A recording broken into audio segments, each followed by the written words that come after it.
Hello दोस्तों, आज हम आइबिस ट्रिलॉजी की तीसरी किताब फ्लड ऑफ फायर की बात करेंगे।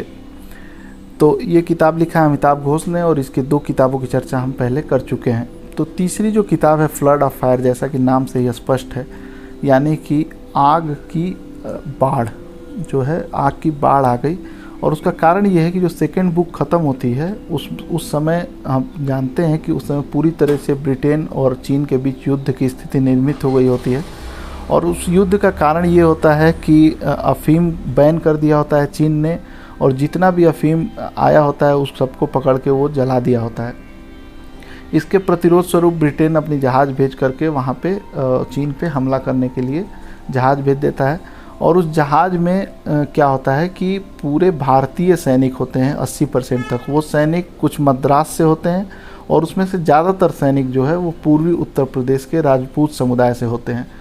तो इसमें दीति का भाई भी होता है। ये एक इंटरेस्टिंग कहानी है कि दीति का भाई भी उसमें गया होता है थर्ड पार्ट में लड़ाई लड़ने के लिए, और पूरा एक उसका साथ में ग्रुप भी होता है। तो ये लोग जाते जाते पहली बार समुद्र पे सफ़र करते हैं भारतीय, और ये बताते हैं कि इनके लिए कितना विचित्र है और किस तरीके से ये प्रमुख कारण है कि जिस पर भारत पर कब्जा किया ब्रिटेन ने, क्योंकि भारतीय ज़्यादातर समुद्र पे नहीं सफ़र करते थे। तो ये लोग जाते हैं भारत के कोलकाता से पकड़ के बंगाल की खाड़ी पार करते हुए चीन पहुंचते हैं। चीन पहुंचने के बाद चीन को जो है वो जारी किया जाता है अल्टीमेटम कि आप इतने दिनों के अंदर अपना पैसा वापस करिए, जो भी अफ़ीम आपने जब्त किया है और जो अफ़ीम जलाया है उसका पैसा आपको वापस करना पड़ेगा। लेकिन चीन का जो राजा होता है वो ऐसा करने से इनकार कर देता है, और फिर ऐसा करने से इनकार करने के बाद चीन से लड़ाई छिड़ जाती है। और वो लड़ाई 10 मिनट 15 मिनट के अंदर पहली लड़ाई जीत लेता है ब्रिटेन, पूरी तरीके से चीन को हराता है। उसका कारण ये है कि उस समय इंडस्ट्रियल रिवॉल्यूशन हो गया है और पूरे जो इसके जहाज़ हैं, जो स्टीमर्स हैं, वो बहुत ही ज़्यादा मॉडर्न है उस टाइम के हिसाब से। और ये लड़ाई है लगभग 1840 के आसपास की।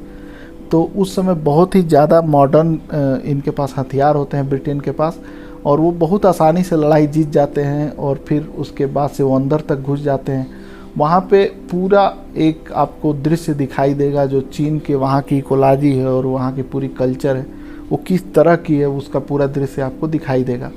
और अफ़ीम वार इस तरीके से ब्रिटेन जीत लेता है और अफ़ीम की खेती पूरे चीन में जो है शुरू हो जाती है। इस कहानी का जो दूसरा हिस्सा है जिसमें कि 5 लोग जो भाग गए होते हैं फर्स्ट पार्ट में, वो होते होते चाइना पहुँच चुके होते हैं और वो अलग अलग काम कर रहे होते हैं। उसमें से मुनीब बन गया होता है नील, इसके अलावा जोडू जो है एक नाव पे काम कर रहा होता है, इसके अलावा जो है और भी लोग अलग अलग काम कर रहे होते हैं। तो वो सारे लोग चीन में मिल जाते हैं, और नील का बेटा वहाँ पे आइबिस जहाज़ के साथ ही गया होता है फिर से वापस, वो भी उनसे मिल जाता है। और वो सारे लोग वहाँ से लास्ट में आइबिस जहाज़ को चुरा करके, जब ये युद्ध जीत गया होता है ब्रिटेन और जब खुशियाँ मनाई जा रही होती हैं, पार्टी चल रही होती है, ठीक उसी समय आइबिस जहाज़ को चुरा करके ये 5 लोग और नील का बेटा यानी कि 6 लोग, ये सारे लोग भाग जाते हैं। और भागते वक्त ये लोग पोलैंड को भी साथ ले लेते हैं और ये भाग करके मॉरिशस पहुंच जाते हैं। मॉरिशस ये क्यों जाते हैं? क्योंकि मॉरिशस में जो पहले पार्ट के जो गिरमिटिया थे, जिसमें कि दीति और दूसरे जो लोग थे, दीति जो कि कबूतरी की माँ है, वो सारे लोग उस समय मॉरिशस में ही रह रहे होते हैं। तो वो उनसे मिलने के लिए साथ चले जाते हैं। उसमें दीति का पति कलुआ भी रहता है जो कि फर्स्ट पार्ट में भागा होता है जहाज़ से। तो ये पूरी कहानी है। इस कहानी के 2 अंत हैं, जो तीनों पार्ट है वो दोनों अंत बेहद महत्वपूर्ण है। पहला अंत ये है कि जितने भी जो है लड़ाइयाँ हैं वो सारी लड़ाइयाँ यूरोप और ब्रिटेन जीत लेते हैं चीन से, और चीन के व्यापार पर पूरी तरीके से उनका कब्जा हो जाता है, जिसके वजह से कि आज का पूरा हमारा जो साउथ एशिया का और पूरा एशिया के रीजन का भविष्य है वो निर्मित हुआ है। दूसरी कहानी जो थी वो आइबिस जहाज़ पे बैठे हुए लोगों की, वो ये है कि जो लोग बिछड़ गए थे वो वापस मिल जाते हैं और वो वापस मॉरिशस की तरफ चले जाते हैं।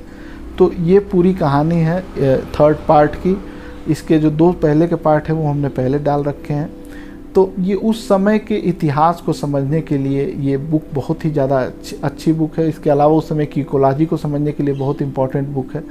इसके अलावा आपको अगर ये समझना हो कि इन्वायरमेंटल डिग्रेडेशन 19वीं और 20वीं सदी में 19th एंड 20th सेंचुरी में किस तरह से किया गया यूरोप के द्वारा, तो उसको समझने के लिए ये बेहद अच्छी बुक है। तो ये थी थर्ड पार्ट की पूरी समरी। इसके बारे में आप हमें कमेंट करके ज़रूर बताएं। इसके अलावा इसके 2 पहले के पार्ट हैं, उसके बारे में भी हमें ज़रूर बताएं।